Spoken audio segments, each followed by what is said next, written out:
supprimé. Nous en arrivons à l'article 13. Il y a un amendement 1304 à l'article. Monsieur Monnet, je vous en prie.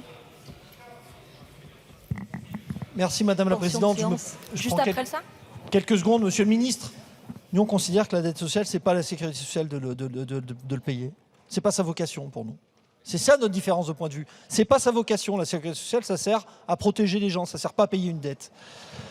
Sur cet amendement, il s'agit donc pour nous d'un pas de plus vers la financiarisation de la sécurité sociale, qui est un vrai sujet. En effet, l'annexe 3 du PLFSS indique que depuis 2010, le financement des besoins de trésorerie du régime général se caractérise par la diversification de ses instruments de financement et le recours accru aux instruments du marché. Donc dans ce contexte, il nous semble guère souhaitable d'amplifier cette dynamique du recours au marché financier. Tel est le sens de cet amendement. Merci beaucoup, monsieur le député. Monsieur le rapporteur général, votre avis? Merci Madame la Présidente. Monsieur le député Monnet, vous voulez donc limiter la capacité d'emprunt et la durée d'emprunt de 24 à 12 mois, en tout cas ne pas augmenter la durée. Moi je pense que c'est une double peine parce que en fait sur les marchés financiers, vous donnerez beaucoup plus de solidité et surtout vous donnerez beaucoup plus de possibilités pour pouvoir emprunter dans de meilleures conditions. Donc avec cette réduction de délai, en tout cas de ne pas accorder un délai supplémentaire. Désolé, c'est un peu technique, mais au contraire, vous nous fragilisez vis-à-vis de la mondialisation des marchés, vis-à-vis de la dominance chinoise, américaine, et je pense que c'est pas parce qu'on va limiter le pouvoir de remboursement par de l'emprunt des ACOS qu'on va au final limiter la dette. Au contraire, donnons-nous les meilleurs moyens financiers soient-ils pour pouvoir faire face à ce remboursement de dette et limiter les personnes qui sont en charge de l'emprunt sur leur durée n'est pas le meilleur service qu'on leur rende. Donc je comprends l'idée de vous opposer, mais au final c'est une double peine et ça ne résorbera pas au mieux la dette que nous avons. Donc c'est un avis doublement défavorable. Merci. Monsieur le ministre. Moi je ne comprends pas bien, Monsieur Monnet, l'objectif de votre amendement. Soit ça revient à ce que vous disiez en introduction, c'est-à-dire que vous refusez que la sécurité sociale, par principe, ait à rembourser une dette. Et dans ce cas-là, on va dire que c'est un amendement de principe. Ce n'est pas le fait de prolonger la durée d'émission et de refinancement. Là, on va vers une année en 2025 où il va y avoir de plus en plus de besoins de trésorerie, justement, des branches. Qui dit besoin de trésorerie complémentaire, dit besoin de financement court terme. D'accord ? Donc si on peut prolonger, c'est-à-dire d'être de 12 mois à 24 mois, c'est meilleur assouplissement des conditions de financement. C'est meilleur pour tout le monde, et à commencer par les capacités de refinancement et de financement tout court, d'ailleurs, de la sécurité sociale et de la trésorerie de ces branches. C'est un article positif là-dessus, vraiment. Et je suis en désaccord avec vous, vraiment, sur la philosophie. Pourquoi voulez-vous que la sécurité sociale ne soit pas celle qui rembourse la dette sociale? Mais en fait, c'est le principe même de la solidarité intergénérationnelle. C'est-à-dire que si vous considérez que ça ne doit être qu'un centre de coût et que le reste, c'est-à-dire l'État, se débrouille pour rembourser un jour, comme il le peut, les besoins de financement de notre modèle social, c'est pas comme ça qu'on équilibre nos... Et je ne crois pas que ce soit comme ça qu'a été pensée la sécurité sociale. Je crois que la solidarité intergénérationnelle exige justement, et c'est pour ça qu'on n'est pas d'accord sur les réformes structurelles, c'est pour ça qu'on n'est pas d'accord sur les efforts, mais c'est trop facile. Moi aussi, j'aimerais ne me soucier que d'un centre de coût par rapport aux besoins de mes concitoyens. Sauf que la responsabilité collective, et surtout quand on a créé la sécurité sociale, c'est d'abord de savoir l'équilibrer pour que les générations futures puissent en bénéficier de la même façon. Sinon, regardez les courbes démographiques. Vous considérez qu'il y a juste des dépenses de guichet d'un côté et puis on se débrouille de l'autre côté pour essayer de le refinancer. Mais ça ne marche pas. Vous voyez bien que notre modèle de protection sociale, il a besoin lui-même de s'équilibrer. Et donc ce que l'on fait avec la capacité de la cause de passer de 12 mois à 24 mois, c'est une meilleure capacité de financement pour justement la meilleure pérennisation de notre modèle social. Donc c'est un vrai désaccord de fond là-dessus. Défavorable. Merci. Monsieur Bazin. Merci Madame la Présidente. On parle d'un sujet grave parce que ce qui nous menace, c'est l'emballement de notre dette et du coût de cette dette, avec des intérêts de plus en plus importants. La réalité, c'est que l'ACOS, aujourd'hui, sa capacité, elle est de 60 jours à peu près. Mais derrière, c'est nos retraites, c'est nos prestations. Si on a un problème de trésorerie et que tout d'un coup, pour le pallier, on doit emprunter très cher et mal, mais il vaut mieux se donner les moyens, et c'est le sens de cet article, d'emprunter de 12 à 24 mois dans de meilleures conditions. Et c'est tout l'enjeu. Je crois qu'il faut se donner les moyens là. Bien sûr, la COST restera sur des logiques de court terme, mais pour pouvoir pallier ce risque, et qui va être grandissant, parce qu'on va être à près de 60 milliards à emprunter durant l'année 2025.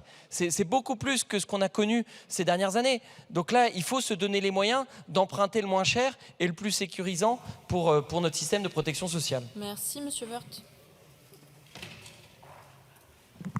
Merci Madame la Présidente. Oui, ce n'est pas une vision très responsable de la sécurité sociale. La COS, enfin plutôt la CADES, est une caisse qui rembourse, comme l'a dit d'ailleurs Charles Amédée de Courson, à la fois les intérêts et à la fois la dette, le capital lui-même. Ce n'est pas du tout le cas en ce qui concerne l'État.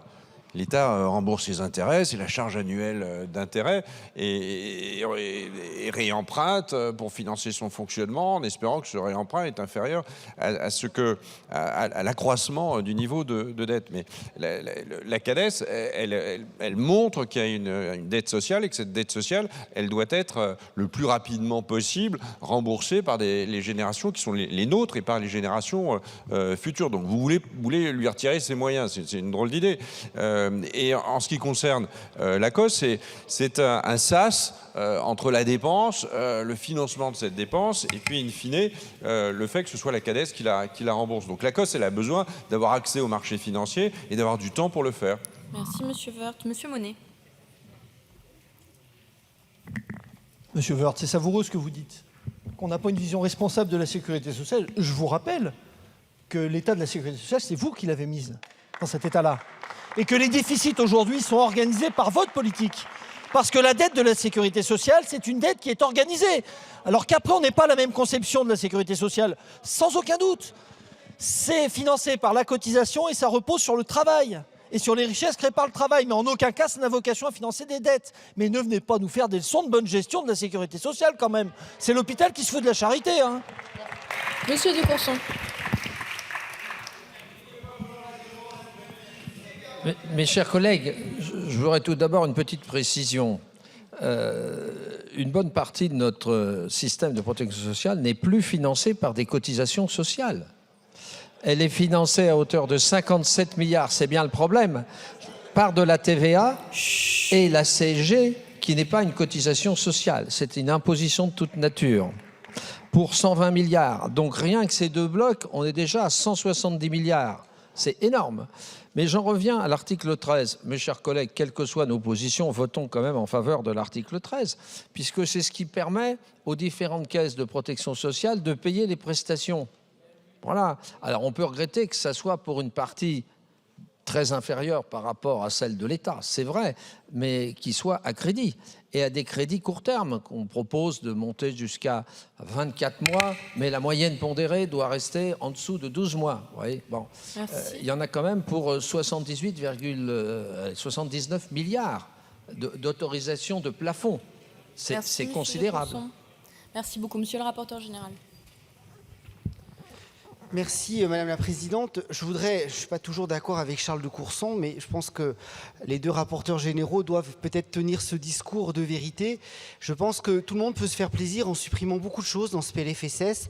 Moi, je vous invite quand même à la très grande prudence et à la très grande responsabilité si on supprime l'article 13. Supprimer l'article 13 ne changera en rien la dette de la France. Par contre, vous allez plonger dans l'impossibilité de toucher leur retraite, de toucher des remboursements, de donner de l'argent pour financer nos hôpitaux. Vous allez empêcher tout ça en ne réglant aucunement les problématiques de dette. Donc c'est créer du chaos au chaos. Je pense que la responsabilité est grande et les gens qui nous regardent ne comprendraient pas pourquoi on veut protester en supprimant un article qui au fond ne change en rien la situation financière. On est d'accord que nous divergeons sur beaucoup de points de vue, mais laissons le financement à nos hôpitaux, laissons le financement à nos retraites, laissons le financement des remboursements établissement de prestations sociales en laissant cet article. Il y a beaucoup d'autres sujets sur lesquels nous pouvons débattre, mais cet article 13 est fondamental pour, je dirais, la paix dans notre pays pour ces prochains mois. Merci, monsieur le rapporteur général. On va passer au vote maintenant sur cet amendement. Double avis défavorable, commission et gouvernement. Qui est pour? Qui est contre? On va faire un scrutin public, s'il vous plaît, chers collègues. Le scrutin est ouvert. Le scrutin est clos. Résultat du scrutin.